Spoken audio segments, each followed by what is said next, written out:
Classification of vehicles insured. The vehicles are generally divided in the following four categories for the purposes of insurance. 1. Private cars. 2. Commercial vehicles, which refer to any type of mechanically driven vehicle used for business or trade purposes. They may be passenger vehicles, goods vehicles or tractors.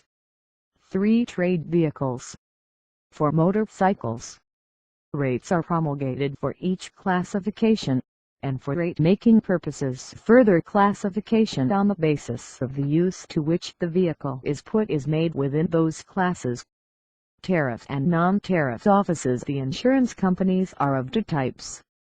Those which are members of the Motor Tariff Association are called tariff offices, and those which are not the members of the Tariff Association are known as non-tariff offices. Most of the companies are tariff offices. The premium rates and policy conditions of all the tariff offices are regulated by the Tariff Association. In Bangladesh there is one tariff association for commercial vehicles for the whole country, but for the private cars and motorcycles there are regional tariffs. The country is divided in 7 divisions: Dhaka, Rajshahi, Chittagong, Khulna, Sylhet, Barisal and Rangpur. Any insurance company lying in a particular division has to become a member of that particular regional tariff association. Of course, there are no territorial limits and restrictions for the driving of vehicles in any division, but the insurance must be effected in a particular division. Similarly, a tariff office in a particular region can insure the vehicle in some other region, but the premium and the conditions must be governed by the Tariff Association of the region in which the vehicle. Island types of coverage. Each vehicle policy can be divided into the following 3 types. 1. Act policy. An act policy covers all risks for which a policy is necessarily to be taken by the owner of a vehicle under the Motor Vehicles Act.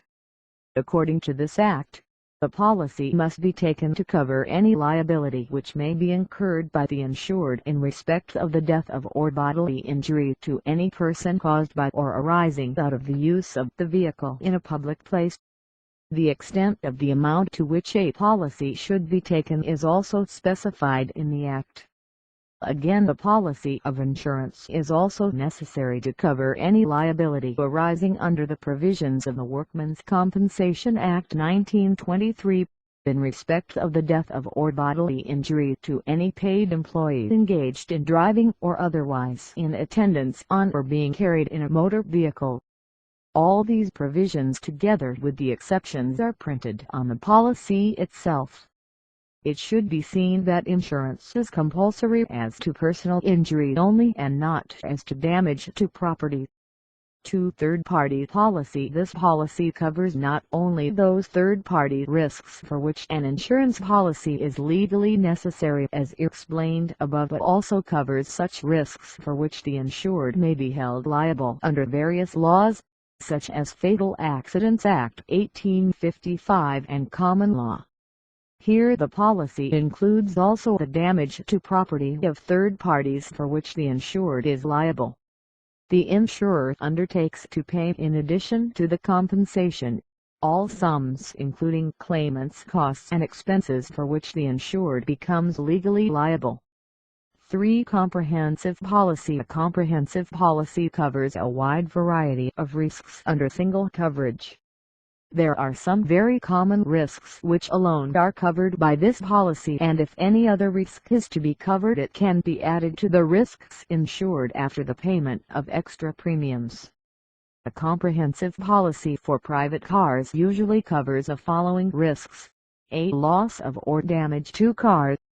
The car, including necessary lamps, tires, and accessories thereon, is insured against loss or damage by accidental external means: fire, explosion, self-ignition, lightning, frost, burglary, housebreaking, theft, malicious act, and in transit by road, rail, inland waterway, lift or elevator.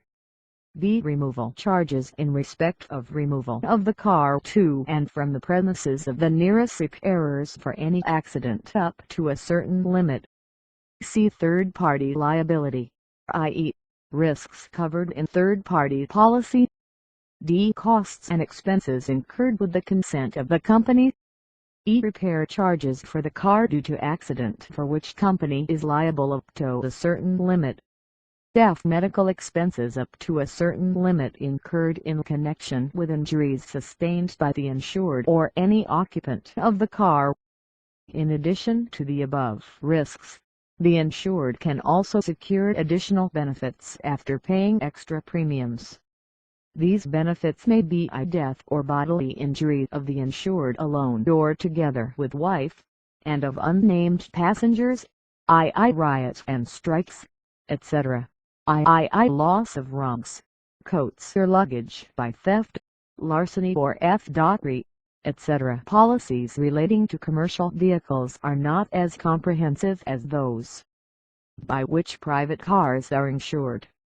The main difference being the omission of personal accident benefits and the limitation of third-party indemnity in respect of damage to property to Tk.